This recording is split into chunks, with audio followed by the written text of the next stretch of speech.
I was standing outside my own living room door, holding a bag of Thai takeout I had just picked up to surprise Danielle. Then I heard her voice through the crack in the doorway talking on the phone with her best friend Jade. The first sentence that came out of her mouth made my entire world stop spinning. "I am just not attracted to him anymore, Jade. I do not know how much longer I can fake it." My hand froze on the doorknob. The plastic bag crinkled softly in my grip. Time seemed to collapse into that single moment. How long had she been faking it? Had I missed all the signs? But before I tell you how I ended things, right there in that doorway, let me take you back to where it all began. Before I tell you how this all ended, let me know where you are watching from in the comments below. Hit that like button if you have ever felt like you were the last to know something important in your own relationship. And subscribe, because what happened next changed everything I thought I knew about love and self-respect. Now let me take you back to where it all started to fall apart. Danielle and I had been together for 3 years. We got engaged 6 months before that terrible day when everything came crashing down. We met through a dating app, believe it or not. Our first date was at this little coffee shop downtown, the kind with mismatched furniture and local art on the walls. She ordered a vanilla latte with extra foam. I got black coffee because I was trying to look sophisticated. We talked for 4 hours straight that day. The barista had to ask us to leave because they were closing. She worked in marketing for a tech startup. I was a software engineer at a mid-size company. We had this easy rhythm together, or at least I thought we did. We would talk about buying a house together, about having 2 kids someday, maybe a dog. She wanted a golden retriever. I wanted whatever made her happy. When I was with Danielle, everything felt certain, safe. Like I had finally figured out this whole relationship thing after years of failed attempts and bad timing. I saved for a year to buy that engagement ring. Every bonus check, every bit of overtime pay went into a separate account. I wanted to get her something perfect, something that would show her how serious I was about our future. The proposal happened at the beach during sunset. I know it sounds cliché, but Danielle had always talked about how romantic beach proposals were. She cried when I got down on one knee. She said yes before I even finished asking the question. Her hands were shaking when I slid the ring onto her finger. That moment felt like the beginning of everything. About 3 months before I overheard that phone call, things started to shift. At first, the changes were so subtle, I barely noticed them. Danielle began going to the gym more often. She used to go 3 times a week, maybe 4 if she was feeling motivated. Suddenly, it was 5 times, sometimes 6. She bought new workout clothes, expensive leggings, and sports bras in colors she never wore before. She changed her hairstyle, got highlights that caught the light differently. I thought it was great. I figured she was just taking better care of herself, feeling good about her body. I encouraged it. I told her she looked amazing, which she did. But she never invited me to join her anymore. We used to go to the gym together on Saturday mornings. It was our thing. We would work out, then grab breakfast at this diner nearby that made incredible pancakes. Those Saturday mornings disappeared without discussion. When I suggested joining her, she would say she was taking a class that I would not enjoy, or that she wanted to focus on her routine without distractions. I did not push it. I figured everyone needs their own space, right? At home, Danielle was always on her phone. I mean, we all use our phones too much. I get that. But this was different. She would be scrolling through something, smiling at the screen in this private way that made me feel like an outsider in my own relationship. When I asked what was funny, she would say, "Oh, just something from work," or just a silly video. But she would not show me. She would lock her phone and set it face down on the table. Our conversations got shorter. When I asked about her day, she would give me these generic answers. Good, busy, tired. Nothing specific, nothing that let me in. I tried to fix things. God, I tried so hard. I made reservations at her favorite Italian restaurant, the one where we had our 3rd date. I bought flowers and left them on the kitchen counter for her to find when she got home from work. I planned a weekend trip to this bed and breakfast in the mountains that she had mentioned wanting to visit. I thought maybe we just needed to reconnect to remember why we fell in love in the first place. But nothing worked. At the restaurant, she spent half the dinner looking at her phone. She would laugh quietly at something on the screen, and when I asked what was making her smile, she said, "Just work stuff, nothing important." The flowers stayed in their wrapper on the counter for 2 days before she finally put them in water. She thanked me, but it felt automatic, like she was reading from a script. When I brought up the mountain trip, she said it sounded nice, but maybe we should wait until work calmed down. Work was always the excuse. The physical distance hurt the most. We used to be close in that way. Not constantly, but regularly. Naturally. Now every time I reached for her, she had a reason to pull away. I am tired. I have a headache. Not tonight, okay? I started feeling rejected in my own bed. I would lie there in the dark, listening to her breathe, wondering what I was doing wrong, wondering if I was too clingy, too needy, too something. I kept asking myself if I was failing somehow. Was I not romantic enough? Not interesting enough? Had I gotten too comfortable, too boring? I started second-guessing every interaction. Every word out of my mouth felt wrong. I walked on eggshells, terrified of pushing her further away, but not knowing how to bring her closer. Then Jade started coming around more often. Jade was Danielle's best friend from college. They had always been close, and I liked Jade well enough. She was funny, outgoing, the kind of person who could talk to anyone.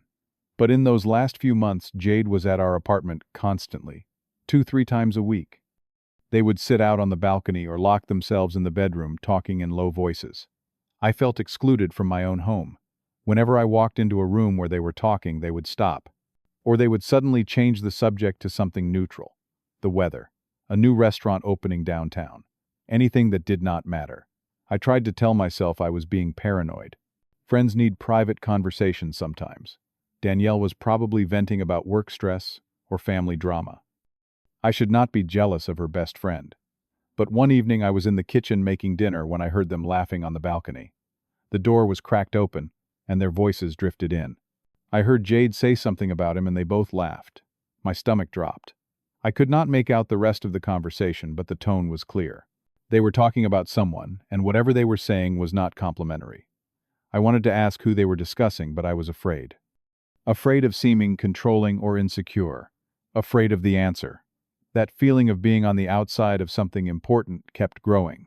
Every day it got a little bit worse. Every day I felt a little more alone, even though I was supposedly engaged to be married. The worst part was not knowing. Not having any concrete reason for why everything felt wrong. Just this slow, aching sense that I was losing her, and I had no idea how to stop it. 2 months before everything fell apart, the signs became impossible to ignore. Danielle started coming home late from work. At first it was once or twice a week. She would text me around 6 in the evening saying she had to stay late to finish a project. Okay, fine. I understood. Everyone has deadlines. But then it became 3 times a week. 4. She would walk through the door at 9 or 10 at night, claiming she had been in back-to-back meetings or working on a presentation. One night, I decided to call her office around 7:30. I just wanted to ask if she wanted me to save her some dinner or if she had already eaten. The office phone rang and rang. No one picked up. I tried her direct line. Voicemail. I told myself maybe everyone had gone home except her, that she was working alone. But it did not sit right with me. The doubt started eating away at the edges of my mind. Then came the password on her phone. We had never been the type of couple to go through each other's phones. I trusted her completely. Her phone was always just sitting around, unlocked, available. I could pick it up to check the time or change a song without thinking twice about it. One day I grabbed her phone off the coffee table to see what time it was, and the screen asked for a passcode. I looked over at her. She was watching me with this guarded expression I had never seen before. "When did you add a password?" I asked. She shrugged and said she just wanted more privacy. That everyone should have passwords on their devices. For security. It was a reasonable answer. Completely logical. But the way she said it, the way she immediately took the phone from my hand, made my chest tighten. From that moment on, her phone was always face down. Always locked. Always just out of reach. The worst part was how she stopped talking about the wedding. For the first 3 months after our engagement, wedding planning was all she wanted to discuss. She had Pinterest boards and spreadsheets. She dragged me to venue tours every weekend. She talked about flower arrangements and color schemes and whether we should do a sit-down dinner or a buffet. I did not care about any of those details, but I loved seeing her excited. I loved being part of something she cared about. Then suddenly silence. When I brought up booking the venue we both liked, she said, "Let us not rush it, Gary. We have plenty of time." When I mentioned setting a date so people could plan their travel, she changed the subject. Every conversation about the wedding hit a wall. She would redirect to something else, or suddenly remember she had to make a phone call, or claim she was too stressed to think about it right now. I felt like I was the only one still planning a future together. Like I was building a house that she had already decided not to live in. The loneliness of that realization was crushing. I was engaged, living with someone I loved, and I had never felt more alone in my life. One night, everything came to a head, at least partially. I could not take the uncertainty anymore. I needed to know what was happening. So I waited until we were both home, both sober, both available. I sat down on the couch and asked Danielle to sit with me. My heart was pounding. My palms were sweating. This was not a conversation I wanted to have, but I needed to. Danielle, I feel like we are drifting apart, I said. My voice was steady but barely. Is everything okay? She did not look at me. She stared at her hands, folded in her lap. Everything is fine, Gary. I am just busy. It is more than that, I said. You seem distant, like you are pulling away from me. Did I do something wrong? If I did, please tell me so I can fix it. She sighed, this heavy, exhausted sound that made me feel like I was a burden. No, you did not do anything. I just need some space right now. Space from what I asked. My throat felt tight. From us, from me, I do not know. Okay, she snapped, then immediately softened her tone. I just need time to think. Think about what? About us, about the wedding. Danielle, talk to me. I cannot fix something if I do not know what is broken. Can we not do this right now? She stood up, wrapping her arms around herself. I am exhausted, Gary. I just want to go to bed. She walked into the bedroom and closed the door behind her. Not a slam. Just a quiet, definitive click that felt like a period at the end of a sentence. I sat alone in the living room for over an hour, staring at nothing. My mind raced through every possible explanation. Was there someone else? Was she unhappy with me? Was I not successful enough, attractive enough, interesting enough? I felt like I was going crazy, grasping at shadows, trying to understand what I had done to deserve this silence. The days that followed were some of the hardest of my life. I gave her the space she asked for. I stopped bringing up the wedding. I stopped trying to plan romantic gestures that she would not appreciate. I worked late, came home when she was already in bed, woke up before she did. We were two strangers, sharing an apartment, nothing more. The weight of it pressed down on my chest every single day. I felt like I was drowning in my own home, and the person who was supposed to save me was the one holding me underwater. It was a Friday afternoon when everything finally broke wide open. I left work early around 4 in the afternoon. My boss had noticed I was struggling, and she told me to take the rest of the day for myself. I thought about going to a bar, or maybe driving around aimlessly, but then I had a different idea. A last-ditch effort to salvage what was left of us. I stopped at our favorite Thai restaurant, the one we used to order from every Friday night back when things were good. I got all of Danielle's favorites. Pad Thai with extra peanuts, spring rolls, mango sticky rice for dessert. I wanted to surprise her. I wanted to show her that I still cared, that I was still trying, even though it felt like screaming into a void. I did not text her to let her know I was coming home early. Surprises used to make her happy. I parked in my usual spot, grabbed the bag of food from the passenger seat, and headed up to our apartment. My hands were full, so I nudged the door open with my shoulder as quietly as I could. I did not want to startle her if she was working or napping. That is when I heard her voice coming from the living room. At first I thought maybe she was on a work call, but the tone was wrong. Too casual, too intimate. I stood frozen in the entryway, the bag of food growing heavy in my hands. And then I heard the words that changed everything. I am just not attracted to him anymore, Jade. I do not know how much longer I can fake it. The world tilted. My vision blurred at the edges. I could not move, could not breathe. The bag slipped a little in my grip, the plastic crinkling, but I caught it before it fell. My heart was beating so loud I was sure she would hear it from the other room. Then why are you still there? Jade's voice came through the phone speaker, tinny but clear. Just tell him. Because it is complicated, Danielle said. There was frustration in her voice, but also something else. Resignation, maybe. The apartment lease is in both our names. We already put deposits down on the wedding venue, the photographer, everything. I am waiting for the right time. Girl, there is never a right time. Jade sounded exasperated. You are just making it harder on both of you. I know. Danielle's voice cracked slightly. But he is so nice, Jade. He does not deserve this. I feel guilty. Guilty enough to marry someone you are not in love with anymore. Silence. Long, heavy silence that felt like it lasted hours.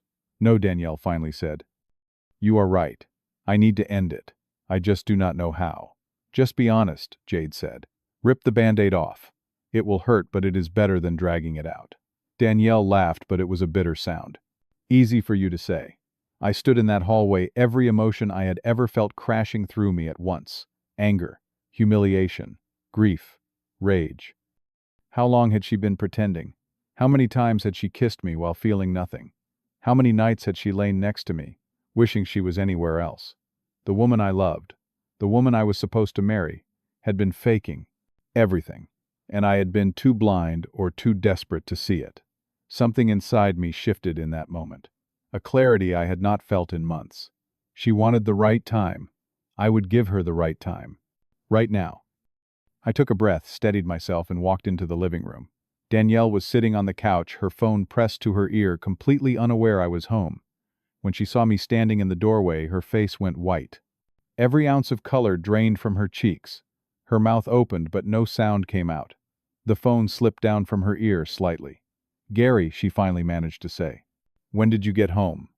I walked over to the coffee table and set the bag of Thai food down carefully. My hands were surprisingly steady. The right time is now, Danielle, I said.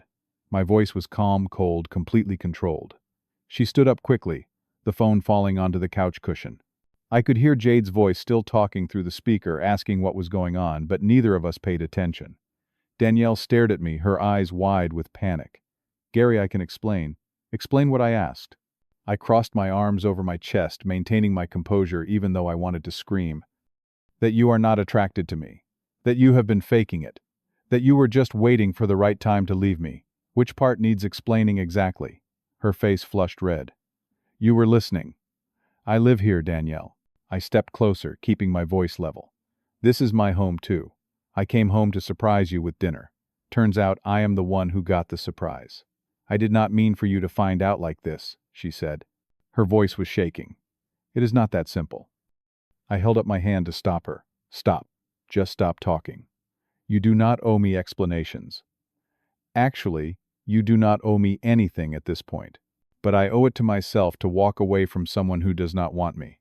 She opened her mouth to respond, but I was already moving. I walked past her into our bedroom. No, not our bedroom anymore. Just the bedroom. I pulled out the large suitcase we kept in the closet, the one we had used for vacations, that now felt like they belonged to a different lifetime. I started grabbing her clothes from the dresser, folding them quickly and efficiently, tossing them into the open suitcase. What are you doing? Danielle had followed me. She stood in the doorway, watching me pack her things. I am making this easy for you, I said without looking at her. You do not have to wait for the right time anymore. The apartment lease is under my name. You can stay with Jade or wherever you have been spending all your time lately when you are supposedly working late. Gary, please. Her voice broke. Can we just sit down and talk about this? I finally looked at her then. Really looked at her. Talk about what? About how you lied to my face every single day. About how you let me plan a future while you were planning your escape route. I did not know how to tell you, she said. Tears started running down her face, but they did not move me. Not anymore. So you thought stringing me along was the better option. I went back to packing, pulling clothes off, hangers, emptying drawers. Making me feel insane for noticing you, pulling away. Letting me think I was the problem, that I was not good enough. I made a mistake, she sobbed. I do care about you. No. I zipped the suitcase closed with more force than necessary. You care about not being the bad guy. There is a difference. You care about people thinking you are a good person. But you do not care about me. If you did, you would have been honest months ago, instead of letting me suffer in silence. I grabbed the handle of the suitcase and wheeled it past her back through the bedroom door and into the living room. She followed behind me, still crying, still trying to find words that would fix this. They did not exist. Nothing she could say would change what I had heard, what I now knew. I opened the front door and set the suitcase in the hallway outside our apartment. Then I turned back to look at her one last time. She was standing in the middle of the living room, tears streaming down her face, looking smaller than I had ever seen her. I loved you, Danielle. I made sure to use the past tense. I would have done anything for you. I would have moved cities, changed jobs, whatever you needed. But I will not beg someone to stay who has already left. I will not convince someone to love me. I am sorry, she whispered. I really am so sorry, Gary. I know you are. I picked up my car keys from the hook by the door. But sorry does not fix this. Sorry does not undo months of lying. You have until tomorrow afternoon to get the rest of your things. I will be staying at my brother's place. When I come back, I want you gone. Her face crumpled. Please, Gary. Goodbye, Danielle. I walked out of that apartment and did not look back. My legs felt like they might give out at any moment, but I kept moving. Down the stairs, through the lobby, out to my car in the parking lot. I sat in the driver's seat, hands gripping the steering wheel, and finally let myself break. Tears poured down my face. My chest heaved with sobs I had been holding back. But even through the pain, I felt something else. Relief. Freedom. The weight of pretending everything was fine, of walking on eggshells, of wondering what I was doing wrong. It all lifted. She was gone. It was over. And I had been the one to end it. I had taken back control of my own life. The first week was brutal. I stayed with my brother Marcus in his spare bedroom. He did not ask many questions at first, just handed me a beer and told me to take whatever time I needed. Marcus had been through a rough breakup a few years back, so he understood. On the third night, I finally told him everything. We sat on his back porch and I laid it all out. The distance, the lies, the phone call, how I had packed her bags and told her to leave. You dodged a bullet, man, Marcus said when I finished. He was not being cruel, just honest. Better to find out now than after you signed a marriage license. Can you imagine going through a divorce? I knew he was right, but it did not make it hurt less. Every plan I had made was gone. The house we were going to buy, the kids we might have had, the life I thought we were building together, all of it just gone. Evaporated like it never existed. I spent those first few days canceling everything. I called the wedding venue and explained that the wedding was off. They were surprisingly understanding, though we lost the deposit. I sent messages to the photographer, the caterer, the DJ. I drafted a group text to family and close friends, keeping it brief and simple. The wedding has been called off. I appreciate your understanding and privacy during this time. Some people called asking what happened. I gave them all the same answer. It was not meant to be. I did not trash Danielle. I did not tell people she had fallen out of love with me. What would be the point? It would not change anything. And honestly, I did not want to be that guy. The one who badmouthed his ex, to anyone who would listen. By the end of that first week, Danielle had removed all her belongings from the apartment. I went back on Sunday afternoon, and it was like she had never lived there. Her side of the closet was empty. Her toiletries were gone from the bathroom. The pictures of us that used to sit on the bookshelf had vanished. Even the smell of her perfume had faded. I walked through those empty rooms and felt nothing. No sadness. No anger. Just a strange numbness. I started seeing a therapist the following week. I had never been to therapy before, always thought I could handle things on my own. But Marcus convinced me it might help. The therapist, Dr. Patel, was a woman in her 50s with kind eyes and a calm voice. She did not judge. She just listened. In our first session, I told her everything. She asked me questions I had not thought to ask myself. Like why I had ignored the red flags for so long. I was scared of losing her, I admitted. Even when things were bad, even when she was pulling away, I thought if I just tried harder, if I was more patient, she would come back to me. Dr. Patel nodded. And what would have happened if you had succeeded in making her stay? I thought about that. Really thought about it. I would have been with someone who did not want me. Someone who was pretending. I would have married her, and eventually she would have left anyway. Or worse, she would have stayed and resented me for it. Exactly, Dr. Patel said. Sometimes the most loving thing we can do for ourselves is let go. Over the following weeks and months, I started rebuilding my life. Not the life I had planned with Danielle. A different life. My life. I joined a gym closer to my apartment, not the one Danielle went to. I started going regularly, not to change how I looked or to prove anything to anyone. Just because it felt good to take care of my body, to do something for myself. I reconnected with friends I had neglected during my relationship. I said yes to invitations I would have normally turned down. I went to concerts, tried new restaurants, Took a weekend trip to visit a college buddy in another state. Work got better too.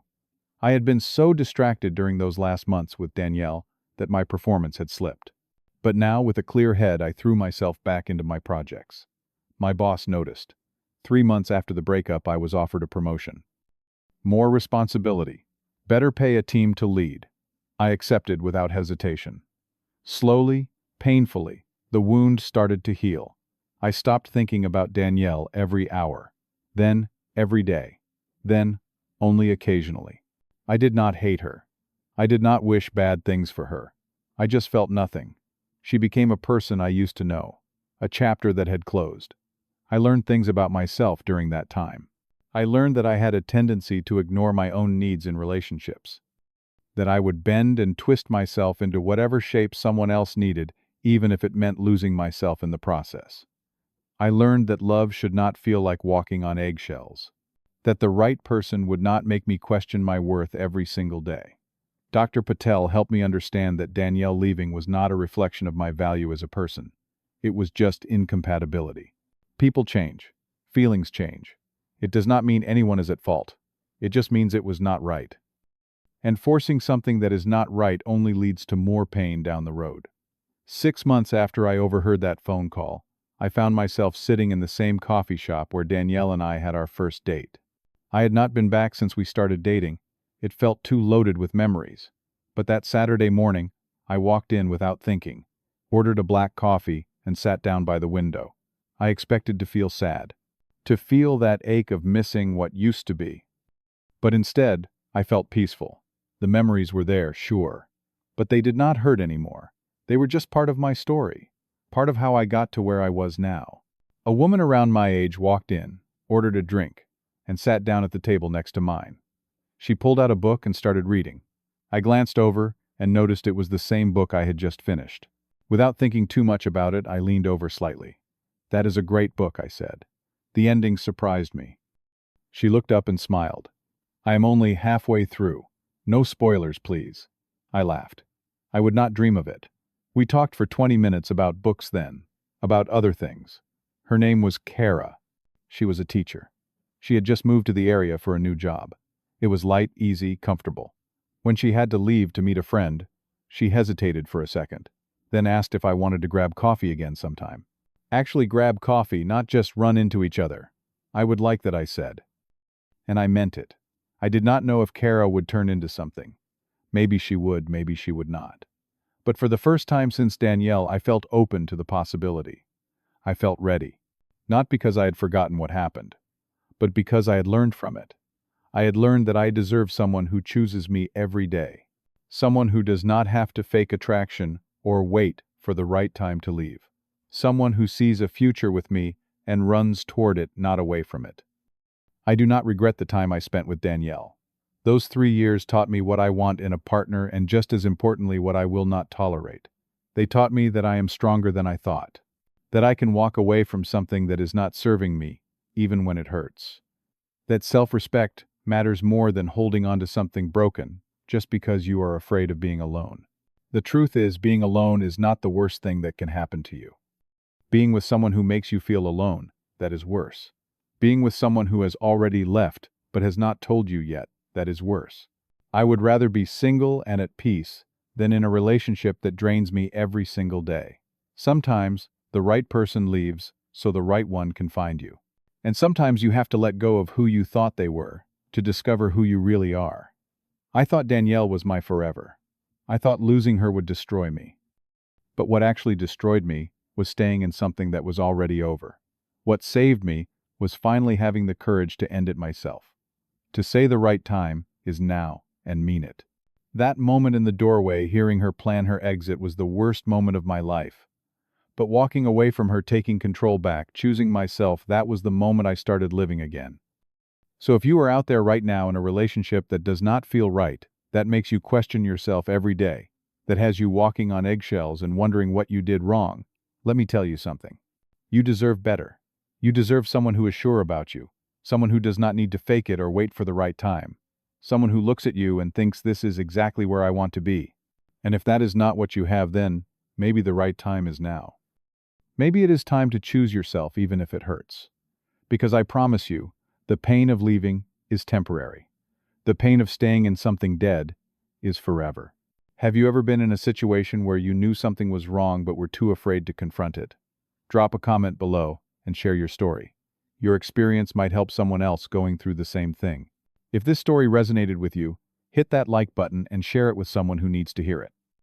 Subscribe to this channel for more real stories about love loss and finding yourself again. Thank you for listening to my story. I hope it reminded you that you are stronger than you think, and you deserve love that does not require you to shrink yourself. Take care of yourself out there. You are worth it.